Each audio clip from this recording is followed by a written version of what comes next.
mesdames, mesdemoiselles, messieurs, ici, Courbevoie.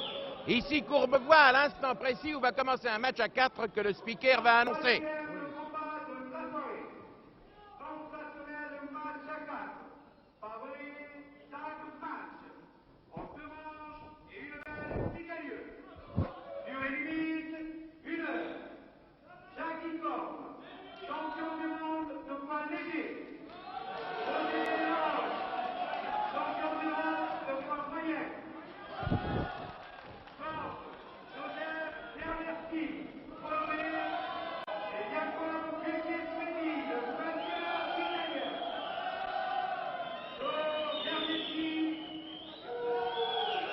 C'est lui.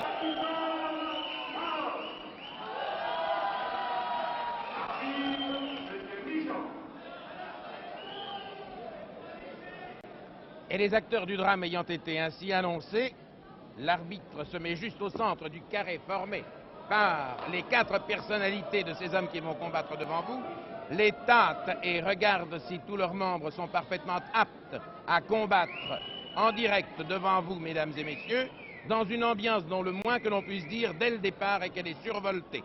Voilà 10 minutes en effet que des cris d'oiseaux, que des cris d'orfraie, que des ululements et que des hurlements ont commencé. C'est vous dire que ce combat est attendu par le public du Cynodrome de Courbevoie avec une impatience tout à fait fébrile. Le gong retentit, le combat commence, nous sommes donc ici pour la demi-heure intellectuelle de la semaine.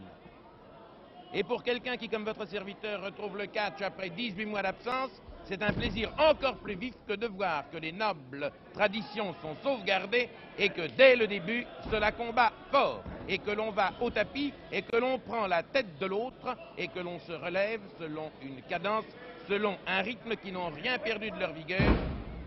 La preuve. Guglielmetti à droite. Il est italien, il est de la frontière italo-suisse et pour l'instant, il n'arrive pas à prendre l'avantage sur Corne. Corne, le beau Corne, au contraire, ayant mis Guglielmetti au tapis. Mais vous pensez bien qu'il en faut beaucoup plus pour un homme qui a une calvitie précoce, signe de vigueur, signe de force. Il en faut beaucoup plus à Guglielmetti pour s'avouer être pris en tenaille et regarder la manière dont il va réussir à se sortir de cette situation.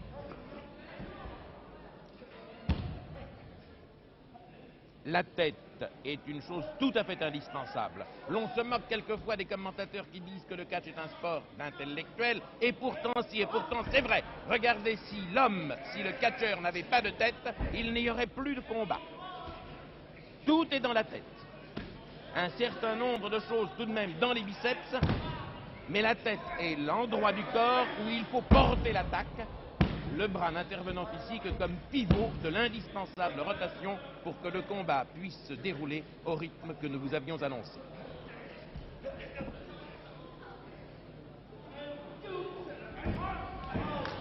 Combat à 4 par relais, Corne, ayant touché la main de son partenaire, lui passe le pied de l'adversaire. Une main vaut 2 pieds. Comme une blanche vaut 2 noirs. Guglielmetti rampant en direction du coin ouest, où il a voulu passer le relais à son partenaire, mais le relais n'a pas été jugé correct, d'autant plus que ce n'était pas son partenaire, mais que Guglielmetti s'était trompé et qu'il rampait vers son adversaire. L'autre. Guglielmetti, pour l'instant, passe un sale quart d'heure, mais il lui reste néanmoins suffisamment de force pour lutter à armes égales, c'est-à-dire d'une manière tout à fait hélicoïdale, et vous le voyez perpendiculaire à l'axe.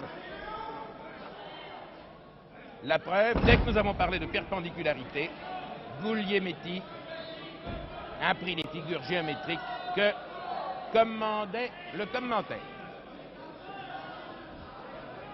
Roger Laroche, champion d'Europe,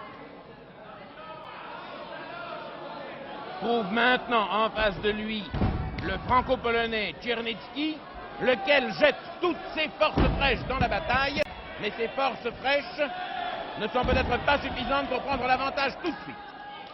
D'autant plus que, malins, les deux Français ont fait exactement la même chose, et profitant du fait que le tandem français est dans le coin droit, ils se sont relégués.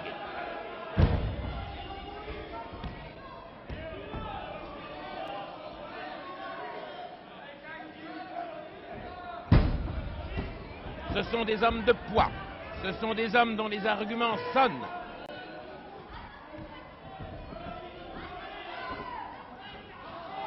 La fuite le sauva dans cette extrémité, mais le public n'aime pas ça parce qu'il estime que le catch doit se faire, que l'on peut y utiliser les jambes à condition que cela soit pour prendre l'adversaire en tenaille et non pas pour le fuir. La prise du pont. Pont en deux mots, bien sûr, du pont en deux mots. Relais qui n'a pas pu être passé et Tchernetsky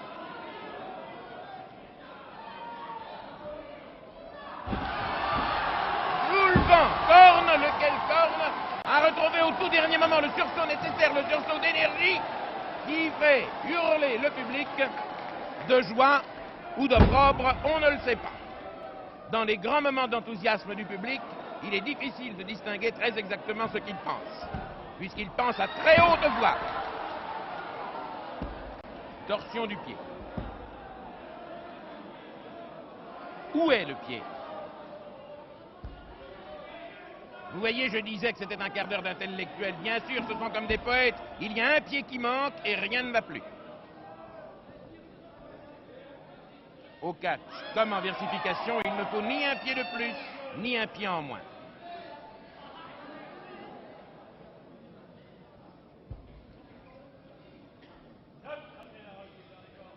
L'arbitre, M. Michon, est intervenu avec une énergie dont nous ne saurions trop le louer. Et les deux hommes, donc, se sont levés, l'affaire continuant, la séance continuant exactement à l'endroit où elle a été interrompue. À 2 mètres près, bien entendu, mais que valent 2 mètres au regard de l'histoire du catch tout au moins.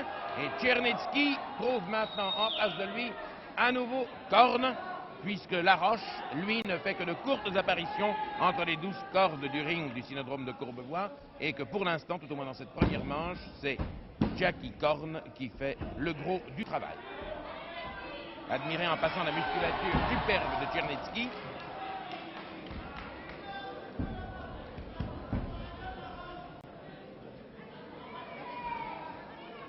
Regardez l'homme à la culotte noire et à la tête perdue.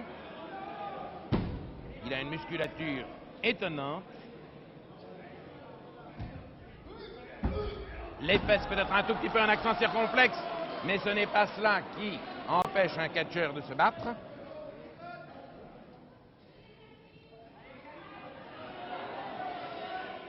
Et le Douaisien a pris la tête de l'autre entre ses mains.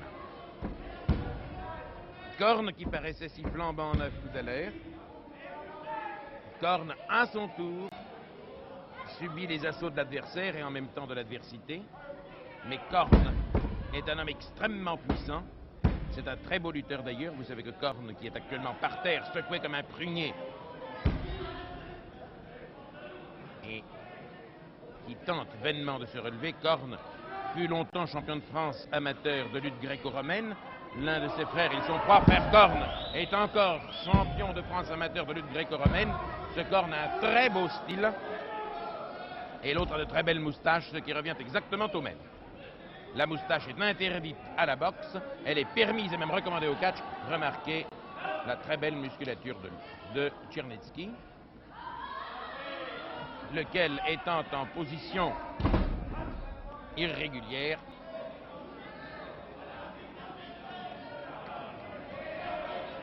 ne sait plus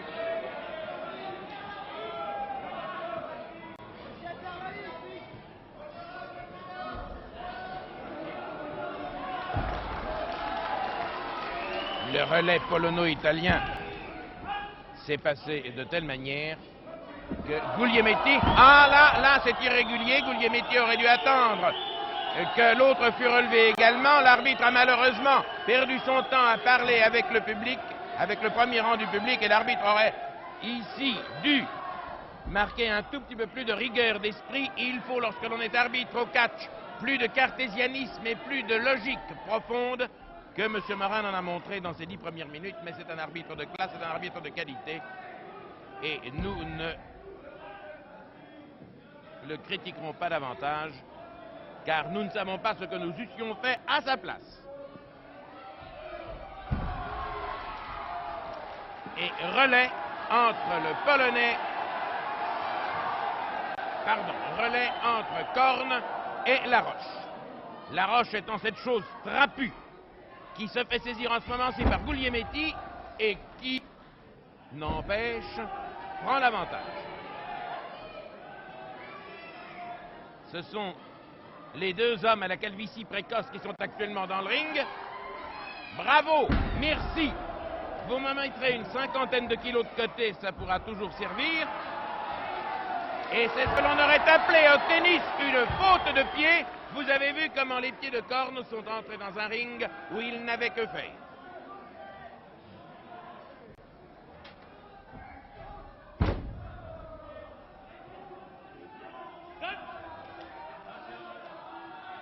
L'arbitre relève Laroche.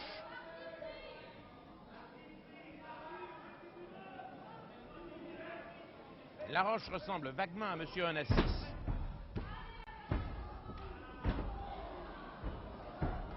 Oulala, oulala. Ça, j'avoue que c'est un argument frappant. C'est un coup de talon, cela rappelle, mais dans l'autre sens, le talon d'Achille. Et là, je crois bien que Guglielmetti a reçu un coup qui lui a fait mal. Nous allons voir tout à l'heure lorsqu'il reviendra. Le Polonais, son partenaire de tous ses muscles bandés et puissants, fait une prise strangulatoire au pauvre Korn. Mais il est évident que c'est dans un accès de colère en même temps que de vengeance que Czernetsky a pris le taureau par les cornes et le coup de l'adversaire à deux mains.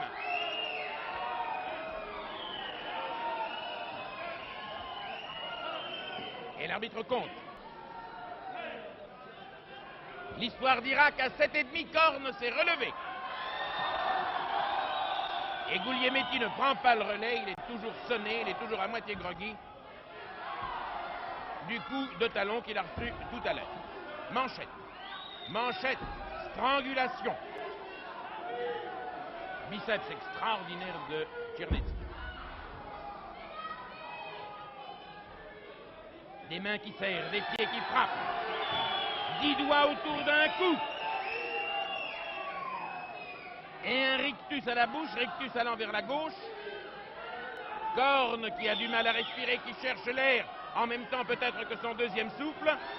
Papouille et petit tourbillon sur la pomme d'Adam de Korn, en même temps que petit coup de talon sur ses doigts. Que voulez-vous, le catch n'est pas un sport de petite fille, vous le savez, mais vous aimez ça. Et Guglielmetti a pris le relais autour du cou. C'est une des prises les plus difficiles à réussir. Et la preuve, il l'a perdu. Guglielmetti, vous le remarquerez, lutte d'un style plus latin. Et le frère latin, pour l'instant, passe sous les poings de Laroche, qui n'est pas mi-gêne. Un fort mauvais moment. Guglielmetti est rentré dans le ring peut-être trop tôt. Regardez-le, il va se jeter si l'autre lui en laisse la possibilité. Les hommes s'arc-boutent. Soigneusement du pied droit. S'en prend à la destinée, saisit le coup de Laroche.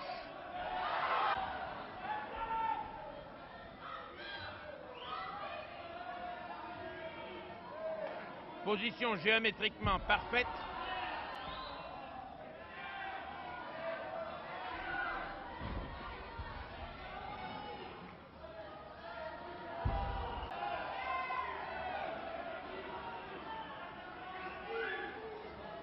Et vont-ils refaire le relais autour du cou? Oui. Pauvre Laroche.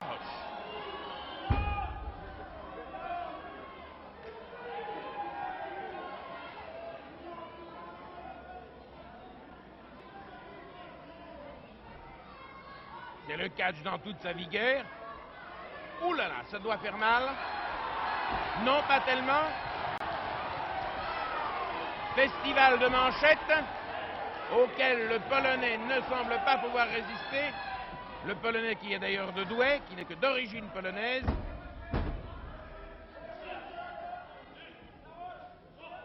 Et qui porte sur l'arrière un protège muscle fessier un peu proéminent.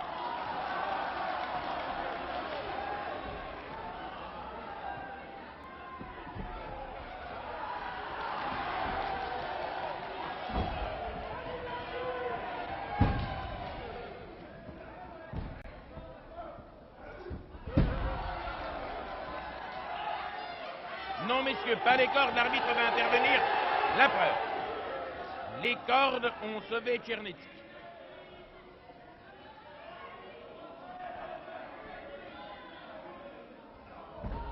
À manchette arrière.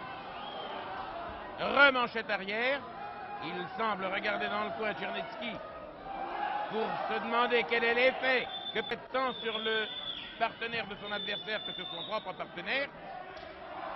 Peut-être trop bas, monsieur Tchernetsky. Peut-être chette comme cela dans les reins par l'arrière. Vous êtes à la limite de l'irrégularité, monsieur l'arbitre. Merci.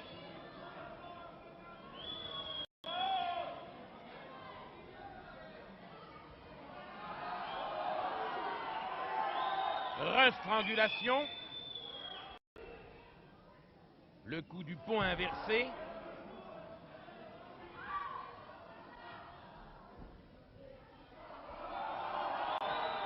L'arbitre intervient, menace d'un avertissement, mais ne le donne pas.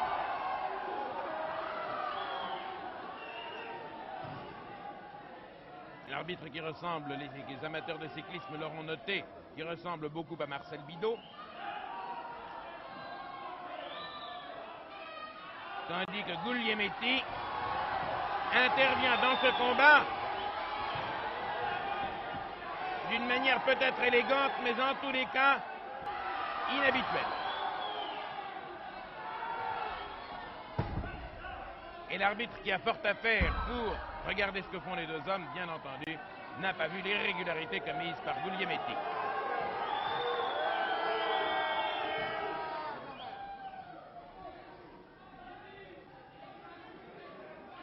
Mais Korn n'est pas aussi hallali qu'il pouvait y sembler.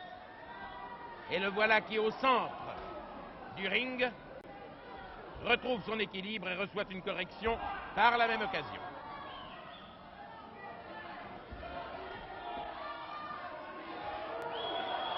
Et regardez ce rictus de plaisir, ce rictus de joie. Il semble se complaire, ce monsieur Tchernetsky, à faire mal à l'autre, et pourtant, moi qui l'ai vu avant le combat, je puis vous dire que c'est un homme doux, de naturel paisible, un être parfaitement social, très estimé de ses amis. Mais lorsqu'il se trouve entre les 12 cordes d'un ring, sur le tapis, c'est tout à fait autre chose. L'amour de la lutte reprend le dessus, comme chez les tigres du Bengale.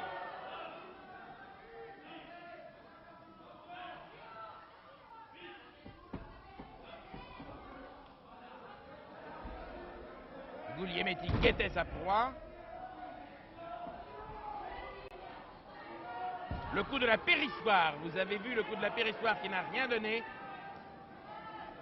Korn essaye désespérément d'atteindre la roche.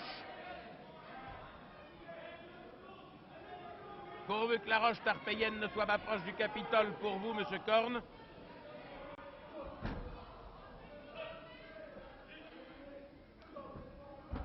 Ce Guglielmetti s'étonne de ce que l'autre ait pu lui glisser entre les jambes.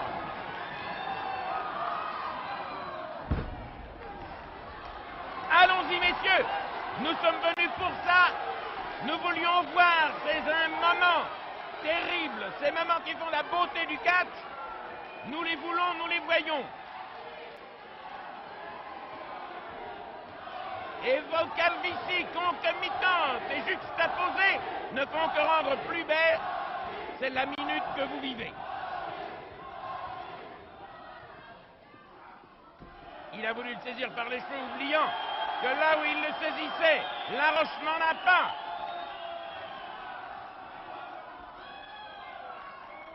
Mais le relais est bientôt pris et c'est à nouveau Tchernetsky qui pénètre dans le ring. Avec son rectus, avec ses moustaches, avec sa prise favorite derrière la tête de l'adversaire.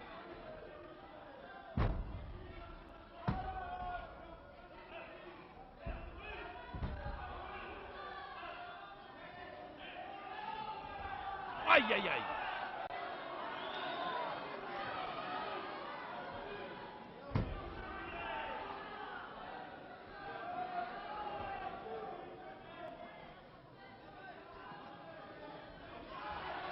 Et l'affaire reprend. Éternel recommencement des choses d'ici-bas.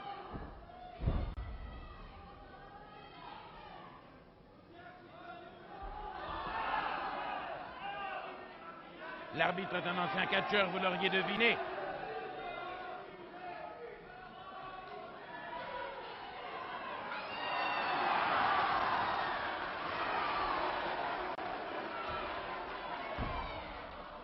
Korn qui a eu le temps de récupérer abat Tchernetsky, lequel, à genoux et dans la position du prêtre Sivaït, a tout de même pu passer le relais à Guglielmetti. Guglielmetti dont je m'étonne chaque fois que je le vois au centre du ring, que son corps d'apparence si mince et d'apparence presque frêle puisse contenir tant de force, tant de ressources et tant d'entre-gens.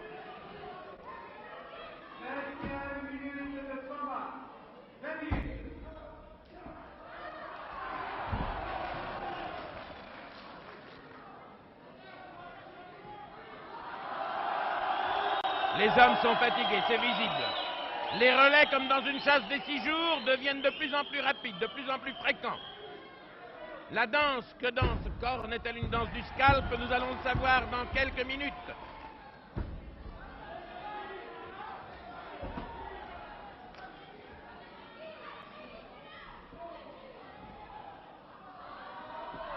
Korn passe par des alternatives d'espoir et de désespoir. Monsieur l'arbitre, allez-vous-en, merci. Bravo!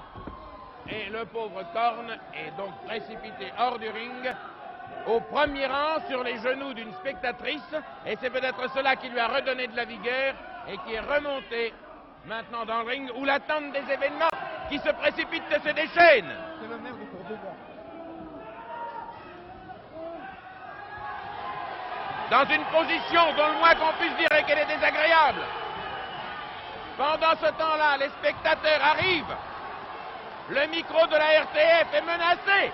Je ne veux pas vous cacher l'atroce vérité.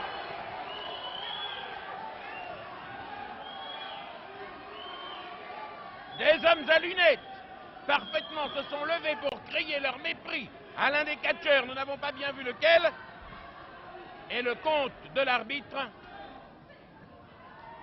fait selon les règles, a tout remis en état.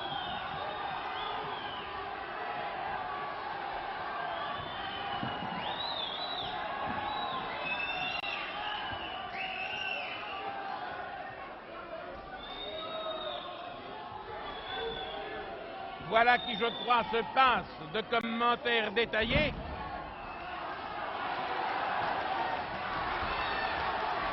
Laroche est également de cet avis.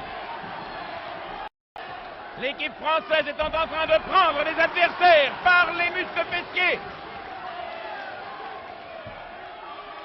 Et en même temps, c'est mal parti, c'est très mal parti. C'est tellement mal parti que c'est bien arrivé.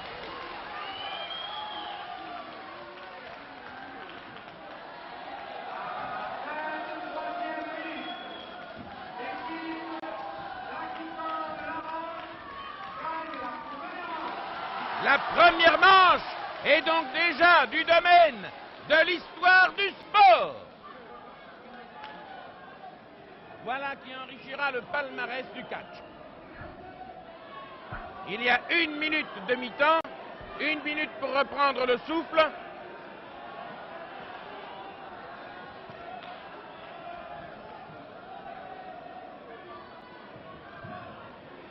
Et tout le monde récupère, les 4 catcheurs, l'arbitre, le commentateur, le public, tout le monde. Vous voyez qu'il y a des femmes ravissantes et tout à fait bardottiennes dans le public.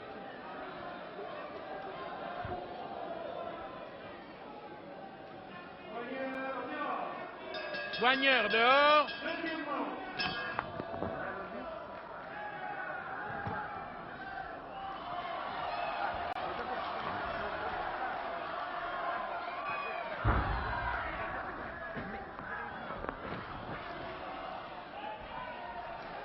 Et après cette courte minute, d'ailleurs qui n'a duré que 50 secondes au maximum, c'est reparti. Et la roche sort entre parenthèses et entre les cordes du ring. Quelque part là-bas, est-il tombé sur la tête? Nous allons le savoir dans un instant. Non, la roche a une tête solide. La roche a une tête de pierre, voilà qui n'étonnera personne. Tout au moins pas ceux qui ont fait des études poussées sur les patronymes. L'arbitre protège la roche, qui a peut-être eu tort de rentrer dans le ring sans passer le relais. Et il a beau avoir la tête solide, il a été, c'est le moins que l'on puisse dire, sonné par cette espèce de vol plané, par cette espèce de plongeon. Voilà un homme qui fera certainement de très jolies choses au tremplin ou au haut vol. Là, la roche n'est pas bien du tout.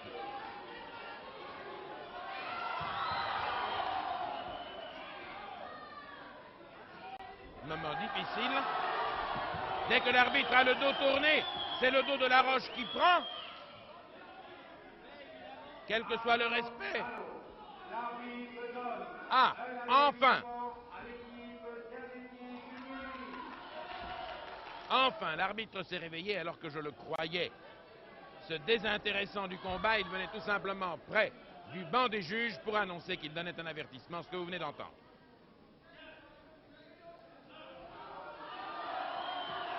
La roche est très mal. Je ne vous cache pas plus longtemps l'atroce vérité.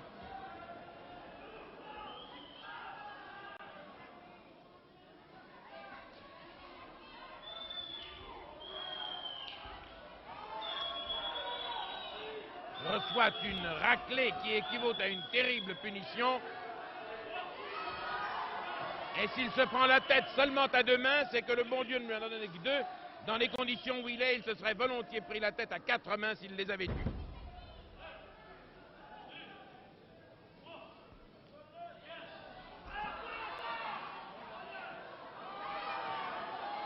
L'arbitre se fâche. La dame du coin aussi.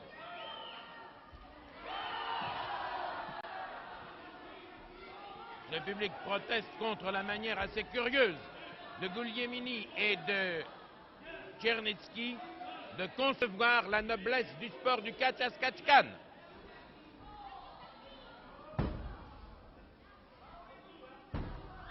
Eh oui.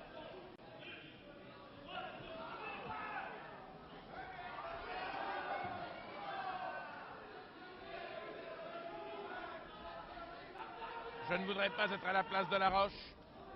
Ouh là là.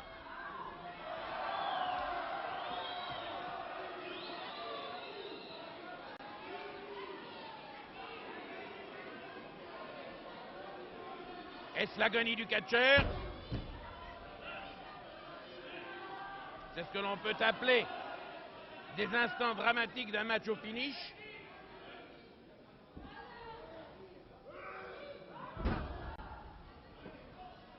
C'est un Hercule, ce Czernetsky. Il l'a eu. C'était évident. C'était certain. Depuis 3 minutes, l'autre n'en pouvait plus.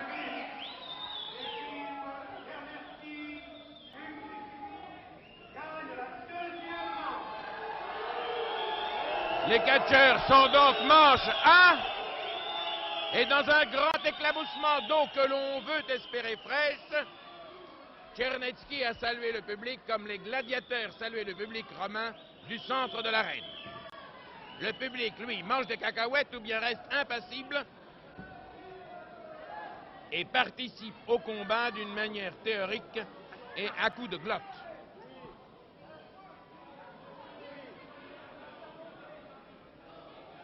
Corne fait à la roche quelques mouvements respiratoires. Je crois que la roche n'est pas bien du tout.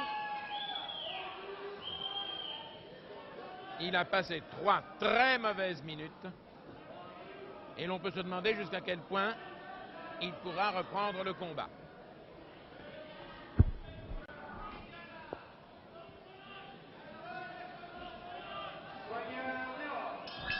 Soigneur dehors, et c'est donc dans cette situation difficile que Laroche et Corne reprennent le combat, nettement en perte de vitesse, mais l'on ne sait jamais ce qui sommeille dans le fond de l'âme d'un catcheur.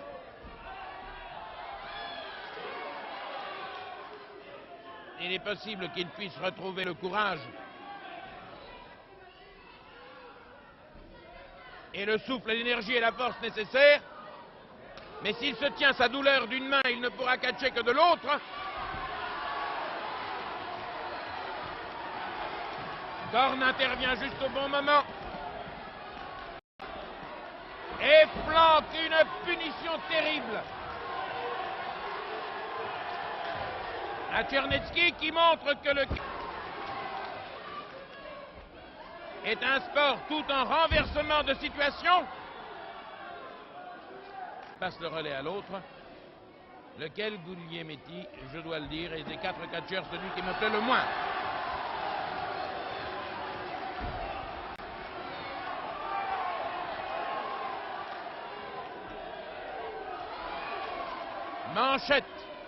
Manchette anti-domodosolienne.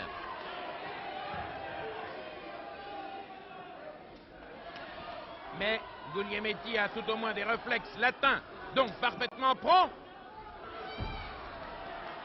14-13, 15-13. On peut aussi bien compter comme cela.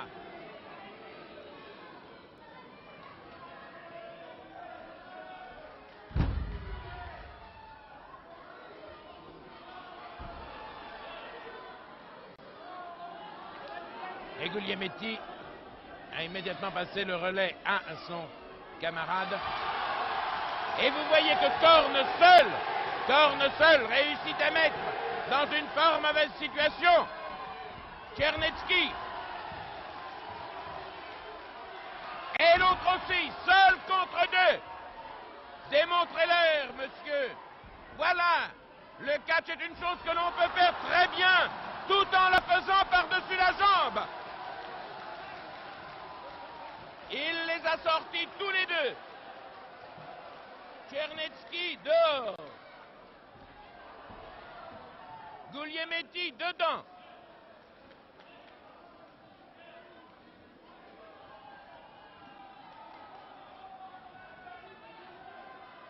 Et Laroche qui a eu le temps de récupérer.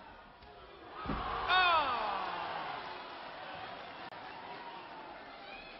Mais voilà un jarret. Le jarret de Laroche fait merveille. Nous nous demandions tout à l'heure s'il récupérerait, s'il retrouverait son deuxième souffle. La réponse est oui, tout au moins sporadiquement, puisque c'est de nouveau Corne qui est en piste, qui est en scène, qui est dans le ring pour l'équipe française.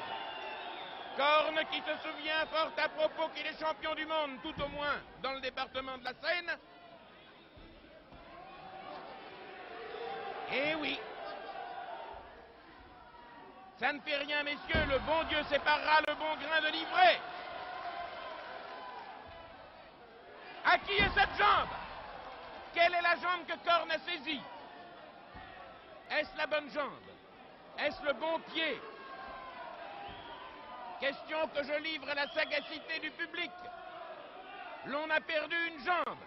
Est-ce la jambe qui est entre les mains de Corne? Oui, la voilà qui est ressortie de la position parallèle, horizontale et désagréable dans laquelle elle se trouvait.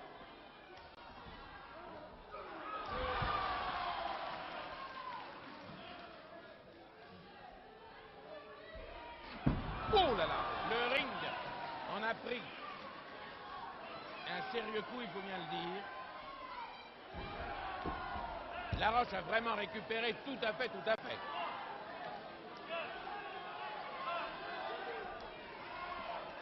Le public est parfaitement aux anges, parce que ce retour en forme, ce retour en force, ce retour en vengeur, ce retour en vengeance de Laroche, malgré le mal de rein dont il souffre depuis son vol plané de tout à l'heure, est une chose qui enchante le public bon enfant, le public simple et tranquille du Cynodrome de Courbevoie. Le public aime voir les méchants punis, le public aime voir les preux chevaliers gagner la dernière bataille, à l'instar de nos amis anglais.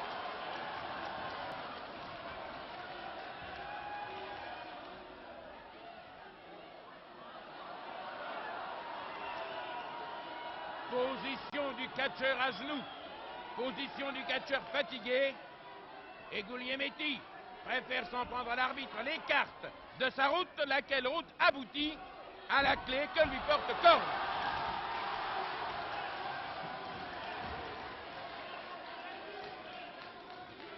Le Domodossolien n'est pas au summum de sa forme. Lui a-t-il manqué de s'acclimater à Paris? Est-ce une ambiance à Courbevoie qu'il ne connaît pas dans les rings où il a l'habitude de catcher? Est-ce que ça va trop vite?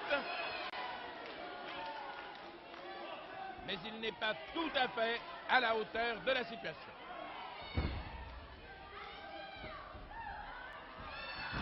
Et son visage d'homme noyé ne me dit rien qui vaille. Certes, il sait se mettre en point d'interrogation, il sait se mettre en point d'exclamation, mais dans 3! Et c'est l'Italien qui a été forcé par terre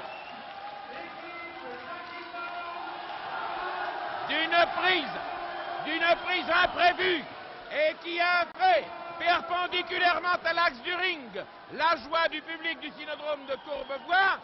La Roche revenue en forme et Korn, l'homme qui combat en styliste, ont réussi à vaincre l'équipe italo-polonaise Guglielmetti Czernetski.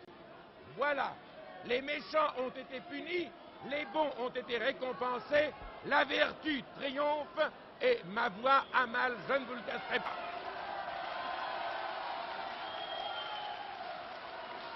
L'ambiance demeure à Courbevoie aussi électrique que vous avez pu le voir et l'entendre, mais le combat est terminé. C'était un reportage au Cynodrome de Courbevoie de Jean-Pierre Vivet avec les commentaires de Léon Zitrone. À vous, Cognac Jet.